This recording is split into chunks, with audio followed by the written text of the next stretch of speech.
Sejam novamente bem-vindos ao canal 500 Exercícios de Matemática para Gabaritar no Enem. Eu sou o professor Nelson Fujita. Hoje iremos ver a nossa aula de número 34. Serão vistas mais 10 questões que já caíram nas provas do Enem desde 2009, quando ele foi instituído para essa finalidade. Iremos abordar questões de raciocínio lógico, de sistemas de equações lineares, de geometria, de relações de figuras geométricas importantes, enfim, questões que sempre acabam caindo de uma forma ou outra nas provas do Enem. Então vamos à primeira questão que nós sempre levantamos no início de cada videoaula. O que se quer e o que se tem? É a pergunta que deve ser feita quando interpretamos o enunciado de um exercício de matemática para encontrarmos o que é pedido para se resolver o mesmo. O que se tem? A pergunta que deve ser feita quando interpretamos o enunciado de um exercício de matemática para encontrarmos o que é dado para se resolver o mesmo.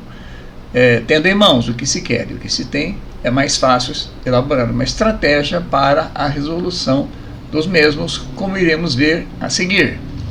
No ano de 2012, a questão 165 diz o seguinte: em exposições de artes plásticas é usual que estátuas sejam expostas sobre plataformas giratórias.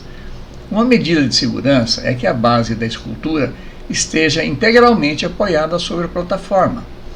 Para que se providencie o equipamento adequado, no caso de uma base quadrada que será fixada sobre uma plataforma circular, o auxiliar técnico do evento deve estimar a medida R do raio adequado para a plataforma, em termos da medida L do lado da base da estátua.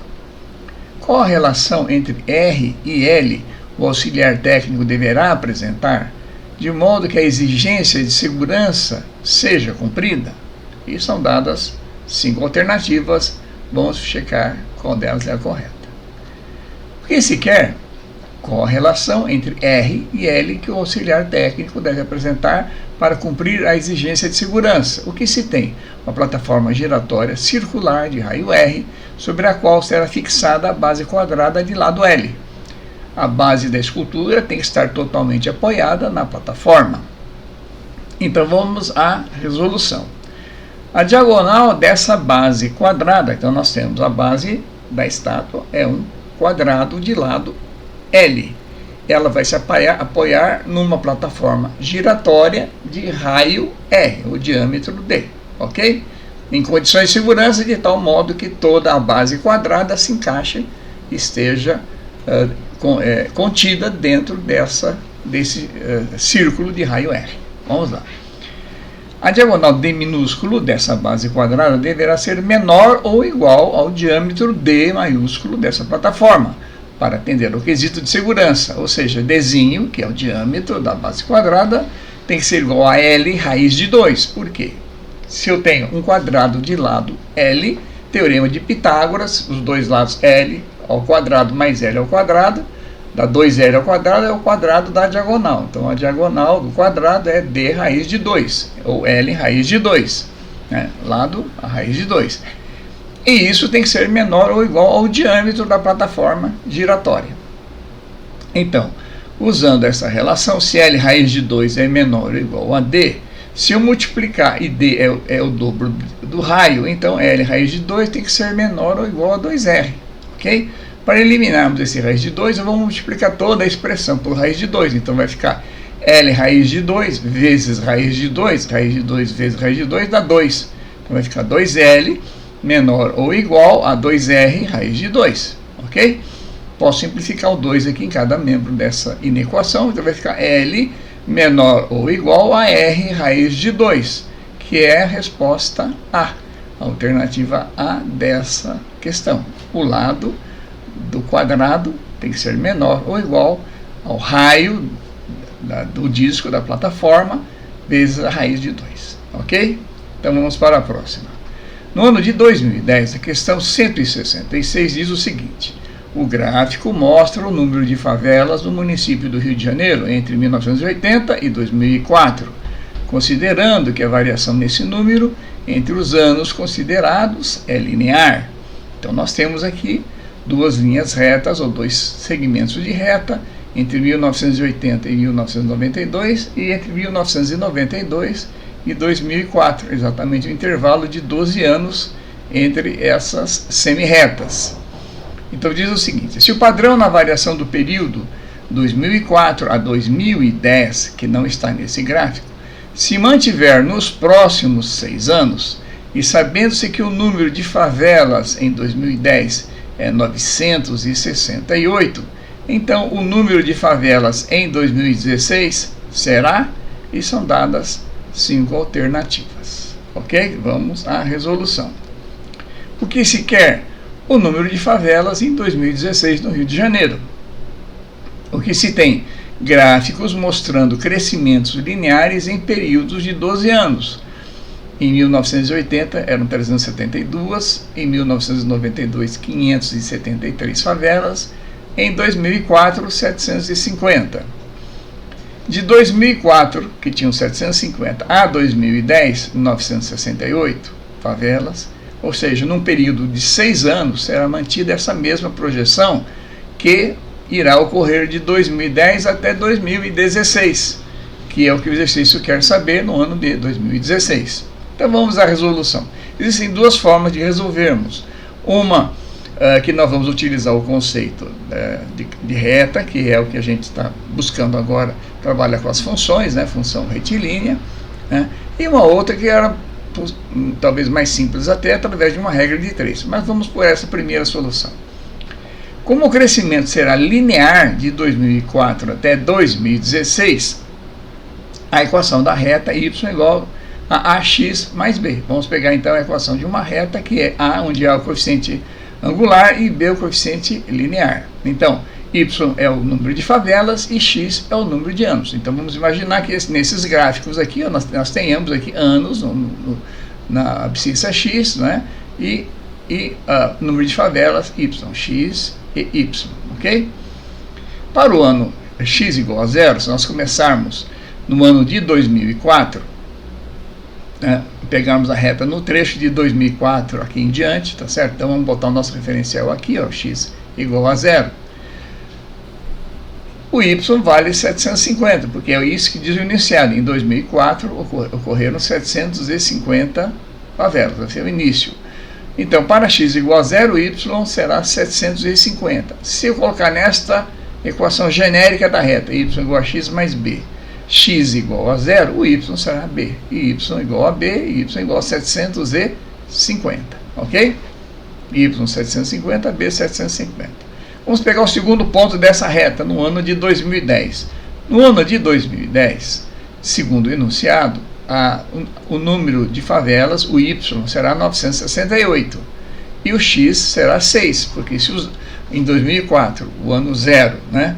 2004, o ano 2010 será o ano 6. Então, para x igual a 6, que é o ano 2010, o y vale 968. Substituindo nessa equação geral aqui, ó, o y, que é 6 anos, perdão, o y, que é 6 vezes a, coeficiente angular que eu quero achar, mais o 750, que é o b, 968. Então, 6a é 968 menos 750, passando o b para lá. Então, a vale 218, passo 6 dividindo, 218 sobre 6, ok? 218 sobre 6 dá para simplificar por 2, dá 109 sobre 3. Então, a equação da reta será y igual a ax mais b, a é 109 sobre 3x, mais b 750. Se x vale 12, porque eu quero saber exatamente o ano de 2016, 2016 são 12 anos após o valor considerado para A, né? O A é 0 aqui. Então, o ano de 2016, nós vamos ter 2004, 2016 serão 12. X igual a 12, nessa equação, o y vai ser 436 mais 750. Ou seja, 12 vezes esse valor, 109 sobre 3, 109 sobre 3, 12 por 3 dá 4, 4 vezes 109, 436. 436 mais os 750, vamos encontrar 1186. E a resposta que vai se ajustar a isso é a resposta C, maior que 150 e menor que 1200, ok? Então, a forma de resolver essa questão eu utilizei usando o conceito de reta equação da reta y igual a x, equação reduzida da reta y igual a x mais b. Outra forma de se resolver isso seria o seguinte: como existe uma proporcionalidade, então de 2004 a 2010, em 6 anos, houve um aumento de 968 sobre 750. Se eu subtrair 968 de 750, eu vou achar 218. 968 menos 750, 218, ok? Ora, e se tivemos um aumento de 218 favelas em 6 anos, nos outros mais 6 anos teremos igual correspondência. Então, 218 vezes 2, o que daria 436. 436. Como nós já tínhamos 750, com mais 436, 1186 seria uma forma mais simples, inclusive, de resolver essa questão. Ok? Vamos para a próxima. Também do ano de 2010, a questão 169 diz o seguinte: o salto triplo é uma modalidade do atletismo em que o atleta dá um salto em um só pé, uma passada e um salto nessa ordem, sendo que o salto com impulsão em um só pé será feito de modo que o atleta caia primeiro sobre o mesmo pé que deu a impulsão.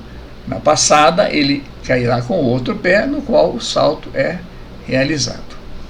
Um atleta da modalidade salto triplo, depois de estudar seus movimentos, percebeu que do segundo para o primeiro salto o alcance diminuía em 1,20 m e do terceiro para o segundo salto o alcance diminuía 1,5 m. Querendo atingir a meta de 17,4 metros nessa prova e considerando os seus estudos, a distância alcançada no primeiro salto teria de estar entre. Então são dadas 5 alternativas, vamos ver qual é a correta. O que se quer? A estimativa da distância no primeiro salto para um salto triplo de 17,40 metros. O que se tem? O atleta pretende efetuar um salto triplo com 3 saltos sucessivos. Vamos chamar o primeiro de x, o segundo de y e o terceiro de z, de tal modo que a soma x mais y mais z seja 17,4 metros, que é o objetivo desse atleta olímpico, vamos dizer assim. Vamos lembrar aqui do João do Pulo, foi o primeiro brasileiro que conseguiu uma medalha numa Olimpíada fazendo esse salto triplo. O João do Pulo, né? Recentemente, né? Nessas últimas Olimpíadas, onde o y, o segundo pulo, sofreu uma redução de 1,20 m de acordo com o enunciado. Diz aqui, olha, o alcance diminuía em 1,20 m, né, do segundo para o primeiro salto. Então, significa que o y é o x menos 1,20 m. E o terceiro salto diminuía 1,5 m do segundo, do y. Então, z é igual a y menos 1,5 m. Substituindo-se essas relações 2 e 3 na primeira, ou seja, o x, o segundo, houve uma redução de 1,20 m e o terceiro houve de 1,5 m sobre o antecessor, que era x menos 1,20 m, então nós ficamos com uma expressão apenas em x. O primeiro salto é x, o segundo é x menos 1,20 e o terceiro é x menos 2,7, né? Menos 1,2 menos 1,5. Isso aqui é igual a 17,4. Então vai ficar x mais x mais x, 3x, menos 2,4, que é o menos 1,2, menos 1,5. Total, isso aqui vai dar 3,9, né? 3x menos 3,9 é igual a 17,4. 3x igual, então, aliás, passa para cá agora multiplicando, né? 3,4 para cá multiplicando, vai somando, vai ficar 21,3. Se 3x é 21,3, o x é isso sobre 3, que é 7,1 metros. Então, o primeiro salto tem que ser, a impulsão tem que ser de tal intensidade que ele tem que atingir 7 metros, 10 centímetros, 7 metros e 10 centímetros, né?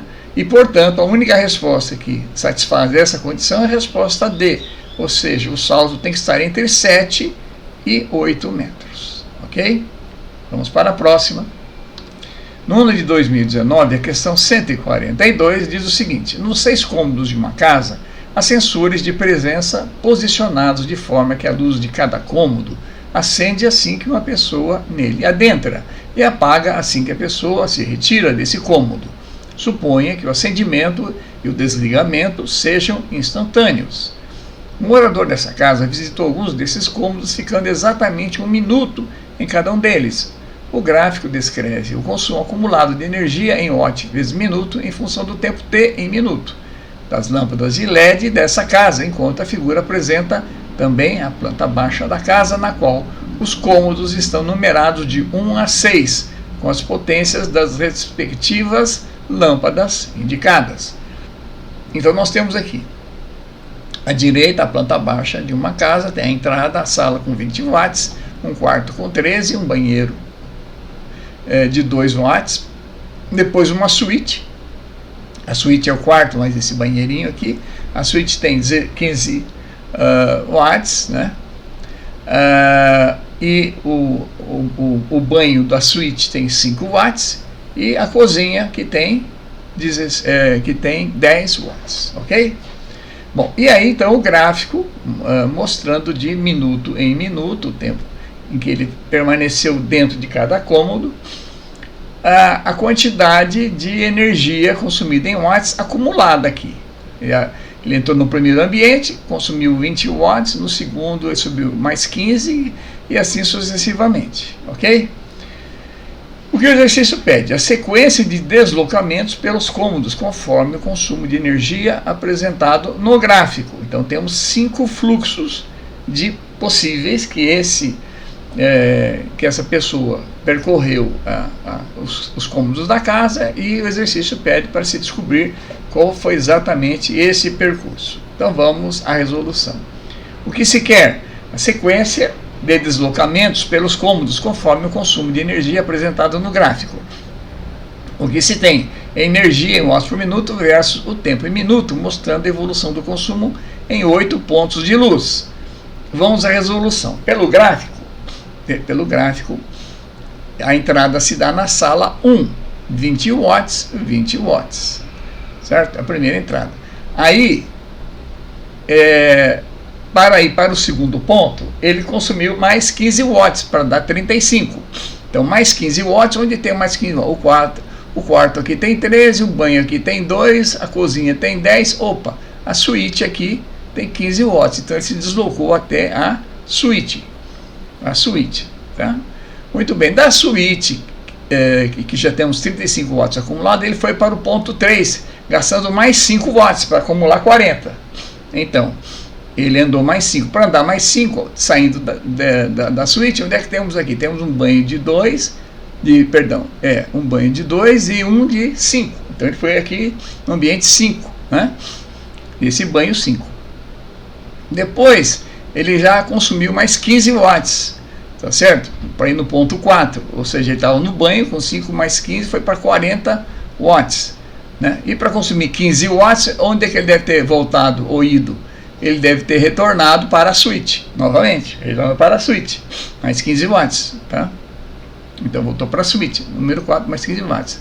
Depois, desses 55, ele foi para 75, ou seja, ele gastou mais 20 watts. Portanto, ele deve ter ido para a sala, 20 watts é a sala, retornou à sala novamente, 20 watts, 75. Depois desse 75, ele foi para o ambiente seguinte, gastando mais 10 watts. 85 menos 75 foram mais 10 watts. 10 watts, o que temos aqui? A cozinha. A cozinha consome exatamente 10 watts, ok? 85. Depois ele foi para um outro ambiente, aumentando 20 watts aqui. O único ambiente que consome 20 watts é a sala. Então ele voltou para a sala 1, 75 watts. Perdão, da cozinha ele foi para a sala, gastando, portanto, 105 watts. E finalizando, ele foi de 105 para 120, gastando mais 15 watts. Ele, portanto, foi para a suíte novamente. Então vejam bem que nesse trajeto aqui, ele não foi nem nesse quarto e nem nesse banheiro do quarto menor, né? Esse banheiro menor, melhor dizendo, contíguo ao quarto. Ele só perambulou pelos outros ambientes da casa. Então vamos lá, a sequência correta então é 1, sala 1, depois suíte 4, depois banho 5, depois suíte 4 novamente, depois sala 1, depois cozinha 6, retornou para a sala 1 e finalmente suíte 4. E a resposta correta, a sequência correta apresentada, que confere com essa, é a da alternativa A.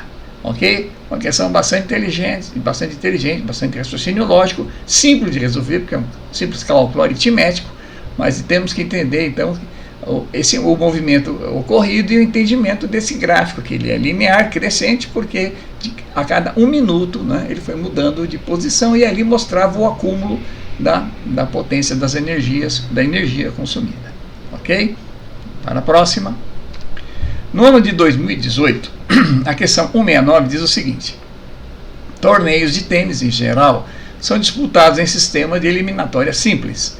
Nesse sistema, são disputadas partidas entre 2 competidores, com a eliminação do perdedor e promoção do vencedor para a fase seguinte. Dessa forma, se na primeira fase o torneio conta com 2N competidores, então na segunda fase estarão N competidores, e assim sucessivamente até a partida final. Em um torneio de tênis disputado nesse sistema, participam 128 tenistas. Para se definir o campeão desse torneio, o número de partidas necessárias é dado por...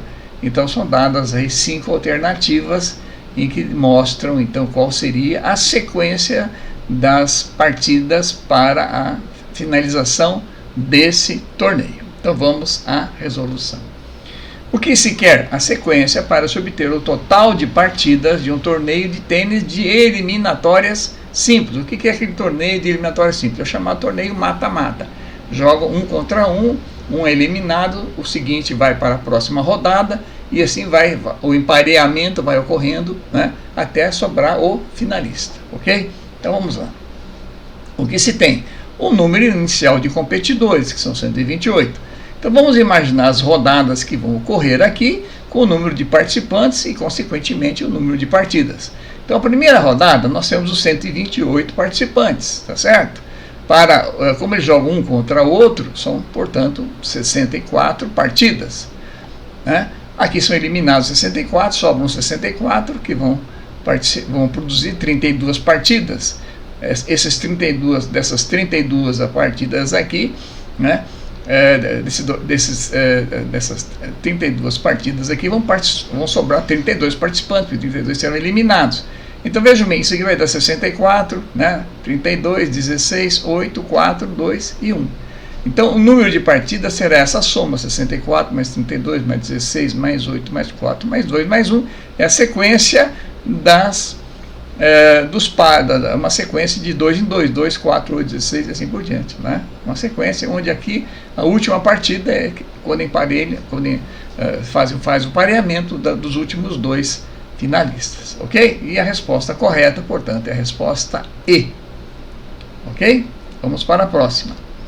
No ano de 2018, a questão 156 diz o seguinte: um edifício tem a numeração dos andares iniciando no térreo T e continuando com o primeiro, segundo, terceiro, etc., até o último andar. Uma criança entrou no elevador e, tocando no painel, seguiu uma sequência de andares, parando, abrindo e fechando a porta, em diversos andares. A partir de onde entrou a criança, o elevador subiu 7 andares, em seguida desceu 10, depois desceu mais 13, depois subiu 9, desceu 4 e parou no 5º andar, finalizando a sequência. Considere que no trajeto seguido pela criança, o elevador parou uma vez no último andar, apenas uma vez, no último andar do edifício. De acordo com as informações dadas, o último andar do edifício é... E aí são dadas 5 alternativas. Vamos à resolução. O que se quer? Qual o último andar do edifício no trajeto efetuado pelo elevador com a criança? O que se tem? Sequência de paradas do elevador acionado por uma criança. 1. Entrada no andar X. 2. Subiu 7 andares. 3. Desceu 10 andares. 4. Desceu mais 13 andares. 5. Subiu 9 andares, 6 desceu 4 andares e parou no 5º andar do edifício. Sabe-se ainda que o elevador parou uma única vez no último andar. Então vamos lá fazer essa sequência partindo da entrada X que a criança começou nesse elevador. Então, chamando de X a entrada da criança no elevador, no andar que a criança entrou, como subiu mais 7, então mais X mais 7, menos 10, voltou a descer mais 13, menos 13, mais subiu 9, mais 9, menos 4. Isso aqui vai dar o quinto andar. Então, X mais 7, menos 10, menos 13, mais 9, menos 4. Vai ser, então, somando os andares positivos que ele subiu, foi 7 mais 9, vai dar 16. Chamando os que ele desceu de negativo, são 10 com 13 com 4, vai dar 27. Então, nós temos aqui que X mais 16 menos 27, ou seja, X menos 11 é igual a 5, que é o quinto andar. Passando o 11 para lá, o X, então, é 16º andar. Então, ele partiu exatamente do 16º andar. E o exercício quer saber qual foi o topo, qual foi o máximo que ele pode ter ido, que foi o último andar que ele percorreu.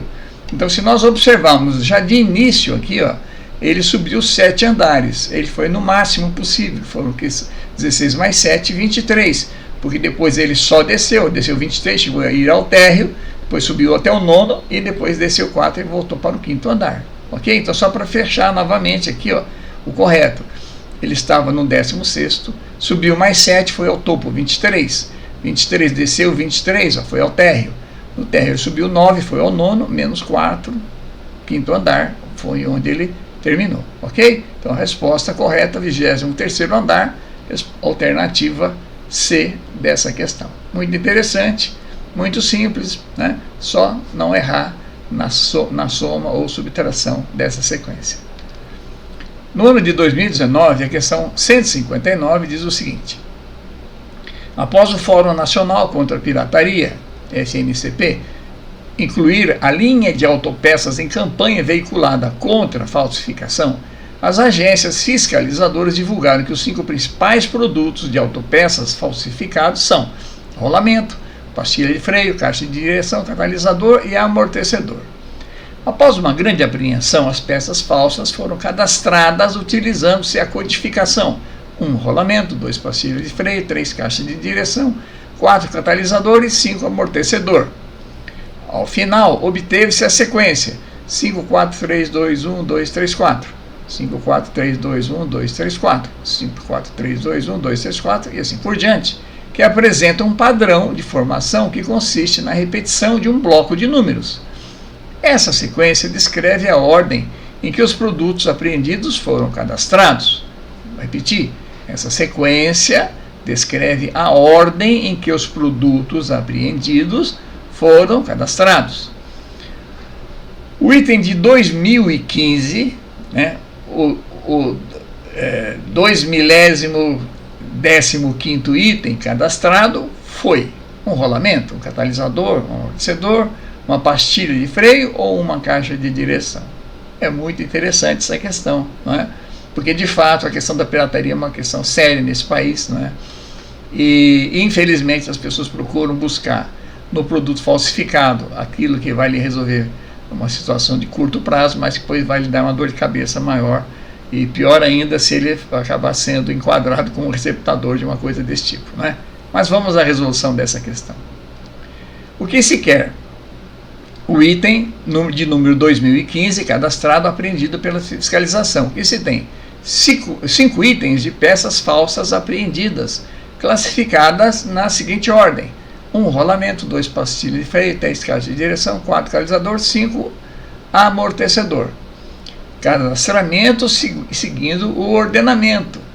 5, 4, 3, 2, 1, 2, 3, 4 e esse ordenamento se repete de 8 em 8. Vamos à resolução. Como a sequência se repete a cada 8 itens, veja, 1, 2, 3, 4, 5, 6, 7, 8. De novo, os mesmos, na mesma proporção, na mesma ordem. 1, 2, 3, 4, 5, 6, 7, 8, assim. Então, eles repetem na mesma ordem essa sequência. Então, vamos lá. Como a sequência se repete a cada 8 itens, então vamos pegar o número de 2015 e dividir por 8. Veja bem, vamos fazer mentalmente aqui, ó, essa divisão. Para fazer essa divisão de 2015 por 8, 2 por 8 não dá, eu baixo o 0, fica 2 mais 0, 20, né?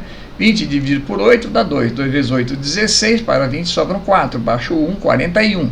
41 dividido por 8 dá 5, 5 vezes 8, 41, sobra 1. 15 dividido por 8 dá uma vez só e sobram 7. Então o resto é 7. Então, dessa divisão de 2015 por 8, vai dar 251 com o resto 7. Ou seja, o item de ordem 2015 é o 7º item dessa sequência. Já que essa sequência se repete, então o número 2015 item dessa sequência coincide com o 7º de uma das sequências lá na frente. E se imaginarmos então que a sequência é 5, 4, 3, 2, 1, 2, 3 quartos, o 7º item dessa sequência é o 3. E o que é o 3? De acordo com o enunciado, é a caixa de direção. Então a caixa de direção é o item que está ordenado e colocado nessa pilha, na ordem de 2015, e a resposta correta, então, é a resposta E, caixa de direção. Ok? Muito interessante essa questão. É possível que caia em anos posteriores uma questão semelhante a essa, que mostra, então, sequências numéricas. Ok? Vamos para a próxima. Também do ano de 2019, a questão 159 diz o seguinte: para uma alimentação saudável, recomenda-se ingerir, em relação ao total de calorias diárias, 60% de carboidratos, 10% de proteínas, 30% de gorduras. Uma nutricionista, para melhorar a visualização dessas porcentagens, quer dispor esses dados em um polígono.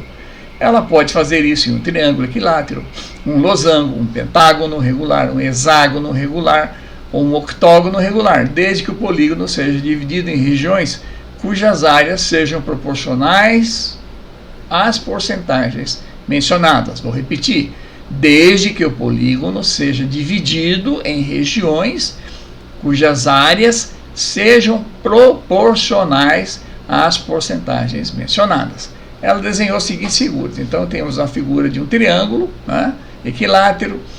Aqui temos um quadrado, aqui temos um pentágono, aqui temos um hexágono e aqui temos um octógono. Então vamos lá. Entre esses polígonos, o único que satisfaz as condições necessárias para representar a ingestão correta de diferentes tipos de alimentos é o triângulo, o losango, o pentágono, o hexágono ou o octógono. Vamos ver a solução correta. O que se quer? O polígono que representa as porcentagens de ingestão de calorias diárias. O que se tem? Proporções de 10 para 30 para 60%. Proteínas, gorduras e carboidratos para uma alimentação saudável.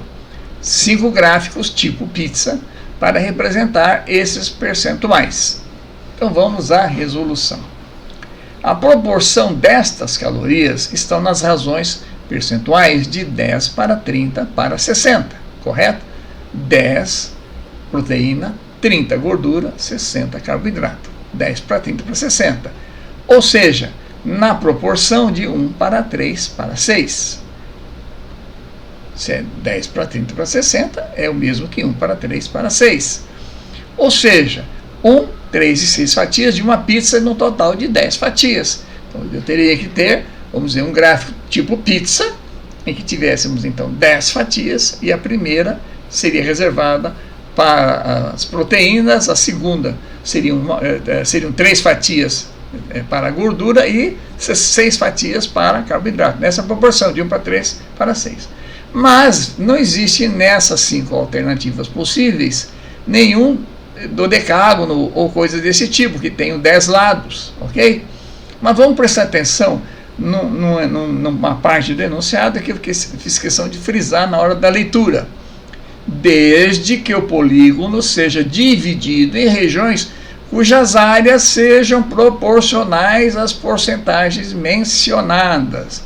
Ora, tem que ser proporcional a 10, a 30, a 60, ou a 1, a 3, a 6. Então, tem que ser um múltiplo ou um submúltiplo de 10. Se tivéssemos uma pizza com 20 fatias, ela resolveria. 15 fatias também. 10 fatias seria o ideal, mas não tendo, posso trabalhar com 5 fatias e uma delas pelo menos será cortada ao meio. Portanto, polígonos com 4 lados ou 3 lados, né, divididos dessa forma proporcional, não poderão ser utilizados, serão descartados. Então a possibilidade seria o pentágono. Vamos ver se confere o pentágono. Nessas condições, o único poliqueto presencial é o pentágono. Porque temos aqui, ó, veja bem, o pentágono, se imaginarmos o centro aqui, ó, desse gráfico, o centro, nós teríamos, portanto, 5 fatias, ok? Ó, 1, 2, 3, 4, 5. Ó, veja bem, se eu traçar de cada vértice do pentágono até o centro, eu vou obter uma das arestas desses triângulos que vamos formar aqui, fatias triangulares, ok? Então teria o pentágono, tem 5 fatias. Dessas 5 fatias, 3 foram reservadas para a gordura. Aqui, 1, 2, 3. As outras 2 que sobraram, a metade de uma delas, tá certo? A metade de uma delas foi reservada para a proteína. Então, e a meia fatia para a proteína e 1 fatia e meia para as gorduras. Então, manteve a proporção de meio para 1,5 para 3, que é a mesma de 1 para 3 para 6. Meio para 1,5 para 3, totalizando 5 fatias. E, de fato, a resposta correta é a alternativa C, pentágono. Muito interessante. Razão, proporção, semelhança com figuras geométricas. Sempre é importante entender essa associação. Vamos para a próxima. No ano de 2014, a questão 144 diz o seguinte: um sinalizador de trânsito tem o formato de um cone circular reto. O sinalizador precisa ser revestido externamente com adesivo fluorescente desde sua base, a base do cone, até a metade de sua altura, para uma sinalização noturna. O responsável pela colocação do adesivo precisa fazer o corte do material de maneira que a forma do adesivo corresponda exatamente à parte da superfície lateral a ser revestida. Qual deverá ser a forma do adesivo? Então temos 5 formas aí apresentadas. A primeira é um triângulo, a segunda um trapézio, a terceira figura não tem uma definição correta. A D seria de uma figura parecida com um cone e aí um tronco de cone. Então vamos lá, a resolução. O que se quer? Qual a forma do adesivo a ser aplicado no cone circular reto? Então vejam bem que a figura que nós temos é exatamente um cone, aquele cone, né, que é balizador de segurança, muitas vezes com várias cores transversais, rosa, branco, rosa, ou vermelho e branco, assim por diante. O adesivo vai ser colocado num cone desse tipo, né? O que se tem? O adesivo deve cobrir a área lateral do cone, da base até a metade da altura. E 5 figuras planas para identificar o formato correto. É bem simples. Vamos à resolução. Ao adesivar o cone até sua metade, teremos um sólido no formato de tronco de cone. Correto? Nós tínhamos um cone, tá certo? Um cone. E vamos adesivar até a metade. Então nós vamos obter um tronco de cone. Um tronco de cone. Ao planificar, ou seja, ao tornar plano a área lateral desse tronco de cone, né, para se transformar num adesivo, então nós temos que, é como se pegássemos o lado do cone, cortássemos e dessemos uma espichada e tornávamos ele plano, né? Que formato vai sobrar, vai ficar? Então veja bem, ao planificar a área do tronco de cone, esse formato coincidirá com a figura da alternativa E, que é a área lateral de um cone maior menos a área lateral de um cone menor. Vejam bem, essa alternativa D é exatamente a área lateral de um cone. Vejam bem que isso aqui é a área lateral de um cone. Se eu pegar e tirar a primeira pontinha aqui, ó, dessa área aqui, ó, né, ou tirar um cone menor, olha, vai sobrar exatamente a figura E, que é a área lateral de um tronco de cone, e não as demais figuras, como nós já havíamos visto. Ok? No ano de 2017, a questão 160 diz o seguinte: o fisiologista inglês Archibald Vivian Hill propôs em seus estudos que a velocidade V de contração de um músculo, ao ser submetido a um peso P, é dada pela equação P mais A vezes V mais B igual a K, onde A, B e K são constantes. O fisioterapeuta, com o intuito de maximizar o efeito benéfico dos exercícios que recomendaria a um de seus pacientes, quis estudar essa equação e a classificou dessa forma: semirreta oblíqua, semirreta horizontal, ramo de parábola, arco de circunferência ou ramo de hipérbole. O fisioterapeuta analisou a dependência entre V e P na equação de Hill e a classificou de acordo com a sua representação geométrica no plano cartesiano, utilizando o par de coordenadas PV. admita que K, essa constante, seja maior que zero. O gráfico da equação que o fisioterapeuta utilizou para maximizar o efeito dos exercícios é de qual desses tipos que aí foram citados. Então vamos à resolução. O que se quer? O gráfico da equação para maximizar o efeito dos exercícios é de que tipo? O que se tem? Uma fórmula que relaciona a velocidade V de contração muscular com o peso P utilizado. E a equação é P mais A, que multiplica V mais B, igual a K, sendo a B e K constantes. Vamos à resolução. Desenvolvendo a expressão P mais A vezes V mais B, né? Então vai ficar P vezes V mais P vezes B. Depois A vezes V mais A vezes B. Está aqui desenvolvido. Isso aqui tudo é igual a K. Como A e B são constantes, esse termo AB é constante, posso passar para o segundo membro, vai ficar K menos AB, que eu vou chamar de K'. Resultou PV mais AV. Tá?